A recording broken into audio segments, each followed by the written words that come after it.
Hindi nga eh. Anong ginawa mo dito?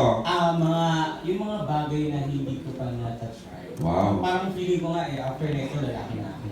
Oo. Kasi, may mga gawain kami dito na pang lalaki talaga na hindi mo akalain na, kaya ko pala ito. Paano ka nakasurvive? Pinili ko magpakalalaki.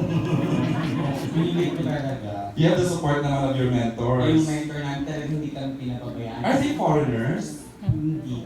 Ano May ka? may mga locals, meron din pang katang mga foreign. Hindi ko rin. Oo, pero pinakalbo ko agad-agad. Gagawin ako sa kalbo. May bangs ako nung Wow! Kasi isang challenge na ubos talaga yung mga ng gamit. Tsaka ano pag nakita mo kami yung mga kasama-kasama? Talaga ba? Ito mo, ako pasana to eh. Pasang may mukha, gano'n? Oo, sila iniingatan nila ako, wala nang iniingatan. Pero kaya, I love you, Kira. binubonggahan na namin dito. Thank you. Kaya aabangan nila ito. We will definitely. No, kasi